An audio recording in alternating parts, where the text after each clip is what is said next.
Last weekend was the Weaponmaster beta for Guild Wars 2, and I got to spend some time with it. It is a brief preview of some of the features we're going to be getting in the newest expansion, Secrets of the Obscure, which is a strange name still, but you know, with the main purpose being that it allows us to play around with the classes with the weapons unlocked from elite specialization. So it meant that you could play as any elite spec for any of the classes with any of the weapons. If you wanted to be a hammer hollowsmith, or if you wanted to use sword and shield while playing scrapper, those were all options that you could do now. And so I made a character that you only got 3 beta slots, but you could delete those characters and make more. So I made a character of each class and played around with every weapon for every spec. And the main thing that I was hoping for with this beta was that we would get to see the abilities for the new weapons they're adding in. Unfortunately, that didn't happen. And the beta was a little bit more clunky than I necessarily wanted it to be. They gave you 3 chests full of gear and you just kind of had to go through them, when I kind of wish that it had just given me one of every type of weapon that I knew I would need to use. Ultimately, I think that the beta worked out fairly well. I really enjoyed playing around with these, and I think that some of them are more successful than others. But let's break them down one at a time, and we'll just run through the list. Guardian is first. Having the second sword and some of the movement abilities that come from Willbender being able to be used on Dragon Hunter and Firebrand was really solid. I don't think that's the best use of it. I think it's good, right? But the biggest change for Guardians is going to cause is Longbow being available for all specs. Longbow on both Willbender and Firebrand felt really, really good. Having that long range and then being able to open up a book or being able to rush forward to meet the enemy as they charge towards you, it just felt really good together. And as much as I love the Firebrand moveset, I don't necessarily think the torch adds all that much to Dragon Hunter or to Willbender, unless I guess you're playing Condi Willbender, in which case the fire might be nice, but for the burning. But otherwise, I think that it was solid. There may be some things that I'm missing here. I only got a very brief amount of time to play around with these, so I didn't get to do all the things I wanted to do with them, but it was fun having the longbow available. And again, I think the torch and the sword were cool. I think the sword may be more useful than the torch for the movement abilities that you could get from Willbender because of it, because it still keeps those abilities tied to the hotbar, which is nice. But ultimately, I see the longbow being the big thing for Guardians for takeaways from the Weaponmaster changes. Next up is Warrior, and ultimately Warrior is one of them that I feel it didn't change all that much. Having Offhand Dagger for Bladesworn or having Torch for Bladesworn was fine, but it doesn't feel like it necessarily changed all that much.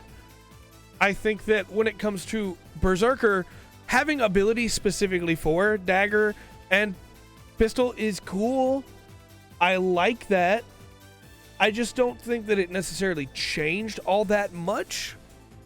The biggest benefit to me is Spellbreaker, because you can get that extra counter from having a torch. Hey, it's me. Quick editor's note here. Note when I'm saying Spellbreaker with a torch, I specifically mean Mace Torch, which is a thing Spellbreaker can run now because you get the counter from the mace, so it gives you more counters that aren't just tied into your daggers. So just to clarify any confusion there when you're like, but Torch doesn't have a counter, there you go. Otherwise, it kind of didn't matter all that much.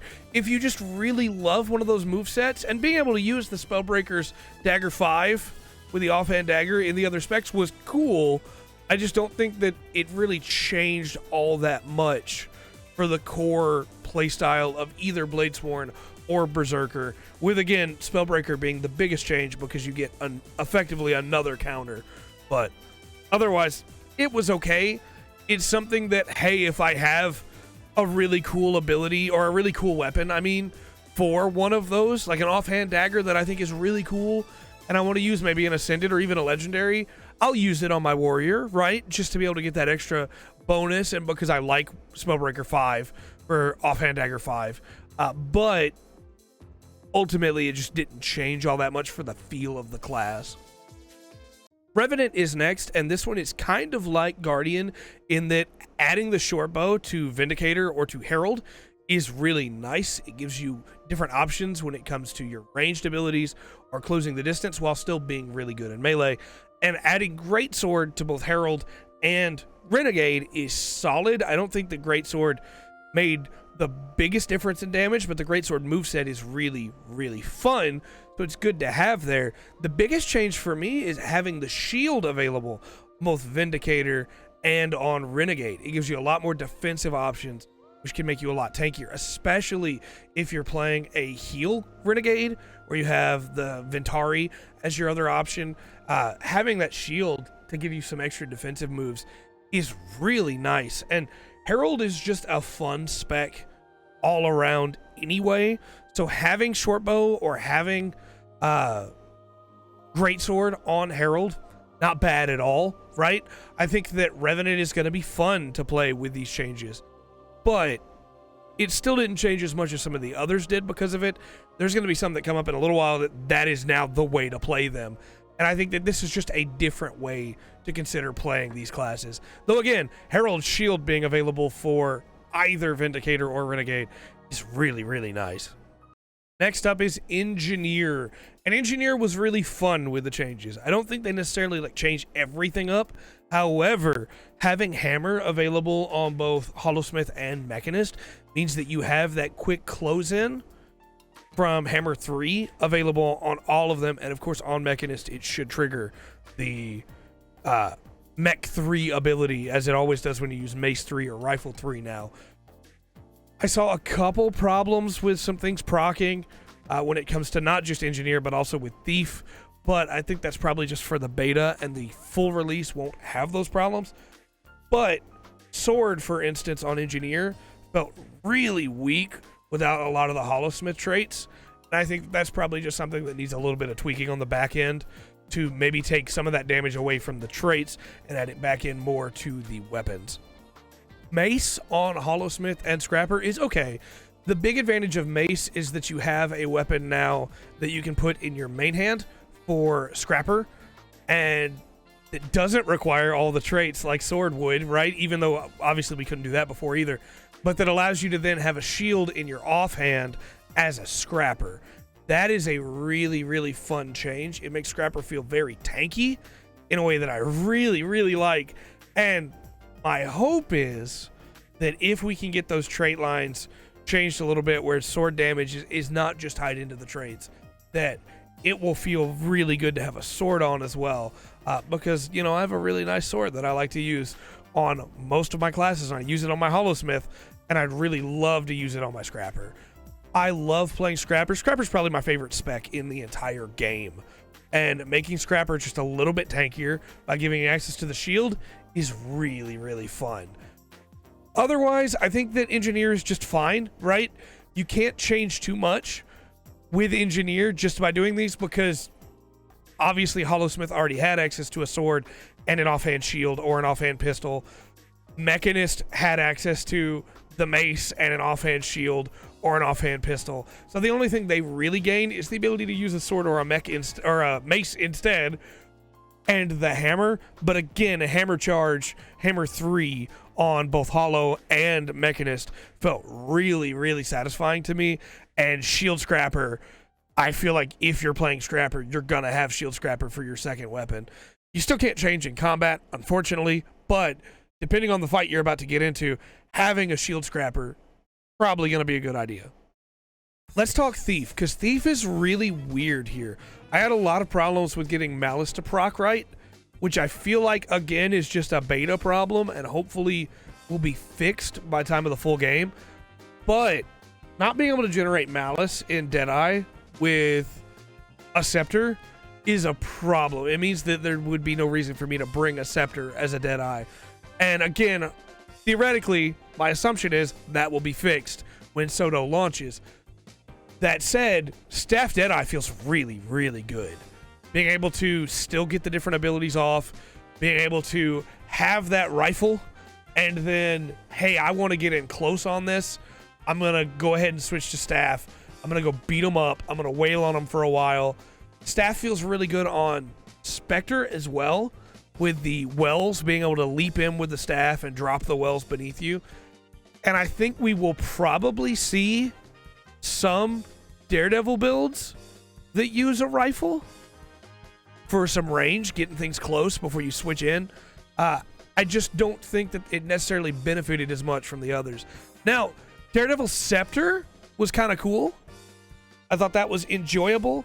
I don't know that it's going to be meta, but I had fun doing it, so that was cool. But ultimately, I just feel like Thief is in a really weird place of the weapons work, right? You can do it, but I don't necessarily feel like it lends itself to it, is maybe the right phrase. Which hopefully that malice generation gets solved, because if you can't generate malice, then there's no reason to use anything other than the rifle and your regular weapons for it. But I liked it. It was fun. I just don't think it was necessarily as optimal as just using a rifle in melee is going to be. But I liked the Staff Deadeye, and I really actually enjoyed Scepter Daredevil. That was a lot of fun. So hopefully they get those malice generations worked out, and then it'll all work right. Let's talk Ranger.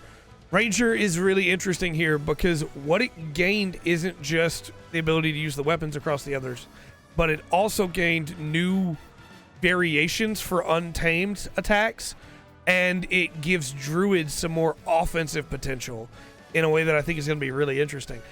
It also gives Untamed and Soul Beast some healing options that I really liked.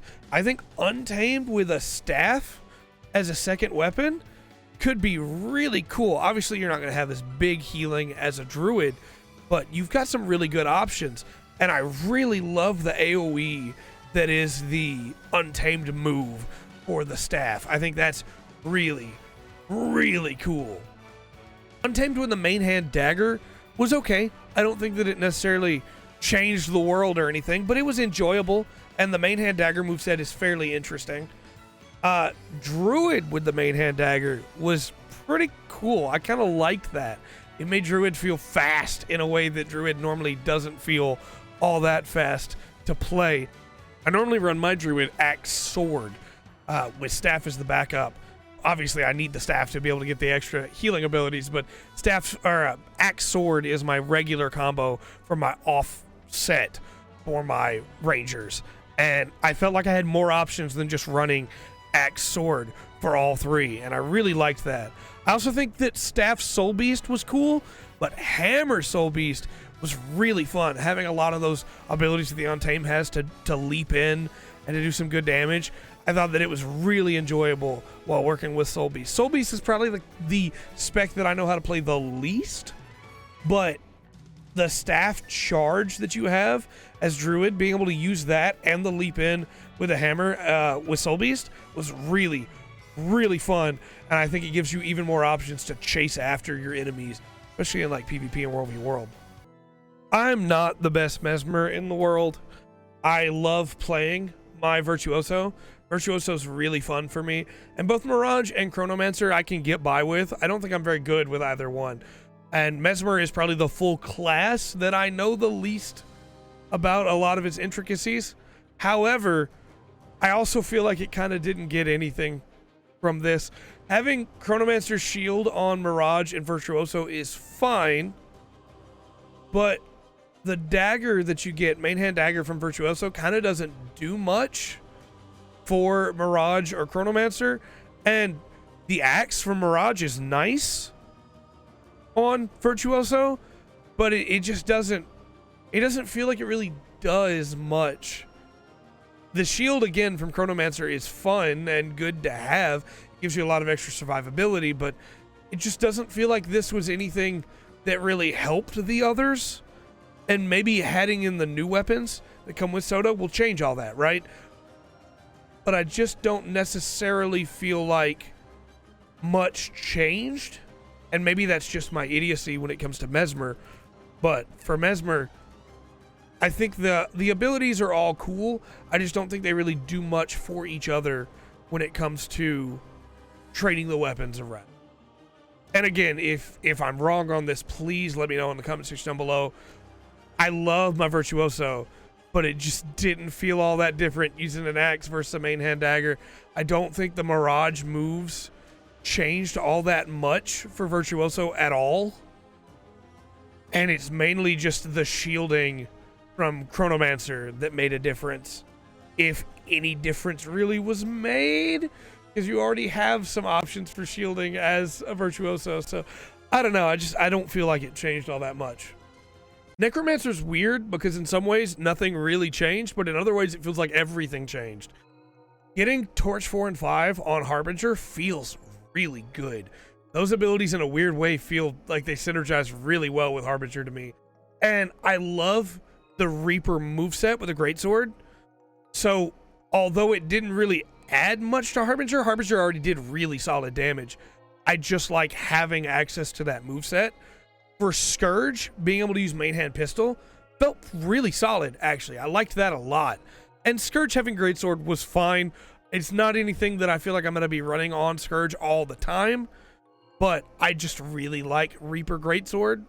And so, you know, having it is nice. Having access as a Reaper to main hand pistol, offhand torch gave me some more options for like a Condi Reaper. Because I normally run Powie Reaper. Wow, I've been talking too long. I think it's good, right? It's solid. I don't think it's necessarily anything to write home about, but it does the job, and I like it. I think the biggest advantage from this is going to be Scourge with the main hand pistol and Harbinger with the offhand torch. I think those really feel like they play really well into it. And again, just having the option of the main hand pistol for a good ranged option for all three specs for Necromancer, that's good. I like that a lot, and I think it's going to add just some more options for build variety. There's a couple classes in here that I feel like have been fundamentally changed, and you're going to play them very differently from you used to. And Reaper is not one, or Necromancer, sorry. I love Reaper. It's my favorite Necromancer spec. Necromancer's not one of them, but I do still think the changes are really, really good. So let's talk about the class that made out like a bandit with the Weaponmaster beta, and that is Elementalist. Because Elementalist now has access to the best options when it comes to its gear. Having Weaver and Catalyst getting access to the Warhorn shouts for from Tempest is really good. That gives you a lot more support that you can play while playing Weaver or Catalyst. Then you have the sword on Weaver still being able to weave, because the way it works on both Catalyst and Tempest. And you have the hammer from Catalyst being able to reflect projectiles that it's not launching really. There's some really fun, nasty stuff you can do with this weapon combo. And I really feel like every Elementalist from this point is going to be running main hand sword, offhand warhorn, hammer. Because it just feels so good. It is now, in my opinion, the best way to play the class, because you have access to all of it, basically, no matter what spec you're using. You don't have access to your right side abilities all the same, right? You can't mix and match those. But if you're playing Catalyst and you have Tempest Weaver with Sword Warhorn, you still have access to all of your main hand Tempest abilities, or all your main hand Weaver abilities, and all your offhand Tempest abilities, no matter what elemental attunement you're in, even while you're playing Catalyst, building up your meters for your big Shift 5 ability. If you're playing Weaver and you have the hammer out, you still have all of your Catalyst abilities, all of your Catalyst weapon skills, right, are just right there. And if you want to run Weaver with just regular Weaver sword in one hand, but put that Warhorn in from Tempest on the other, you still have all of your Weaver abilities, but you also have the main Tempest abilities. It is incredible what this change does for Elementalist, because it's almost like when you're playing Weaver, you're weaving all three specs together as well. And it's really, really satisfying to play. I hope they don't change this because it feels really good. I really enjoyed my time with Elementalist. I spent about 15 minutes with every class, playing around with them, fighting enemies, running around. But I spent like 25 with the Elementalist because of how much fun I was having mixing and matching all of these. The only thing I think that would make it better is if you got to mess around with the right hand abilities as well, and then 6 through 10, and then you could really just mix and match however you wanted. But I feel like that might be a little too strong in some ways. But I really enjoyed Elementalist in this beta, and I like my Tempest a lot already. But if it stays the way it is right now, I think that Elementalist will probably be one of my most played classes in this game, because I had an absolute blast playing Elementalist with the Soto beta. One last thing I want to talk about is the beta experience. It was a short weekend, but I was also busy all weekend. So although I wanted to have more time to play it, I'm really glad I got the amount of time that I did. Being able to delete the beta characters and make new beta characters means that I got to play every class. It was mostly really well done, with the exception, of course, in my mind of, hey, you had to open these boxes of gear to be able to have your gear, and it's got multiple sets, probably so you can play around with individual builds of like, hey, I want these to be power, I want these to be condi, I want these to be boon support, you know. But it would have been a lot easier to just try out the weapons if it had just come equipped with one of every type of weapon that the class can use, and then you could mix and match them as you wanted. I understand why they did it the way they did it. I'm not really complaining, but at the same time, I just kind of wished that it had been a little different. Let me know your thoughts in the comment section down below. Are there any classes that you think I missed something important on? Or are there any classes that you're really excited to get to play? For me, it's gotta still be Elementalist, though I'm really excited for Shield Scrapper. But let me know what you think in the comment section down below. And until next time, I've been Trey. This has been The Full Spectrum. Remember to always enjoy the full spectrum. The Guild Wars 2 has to offer.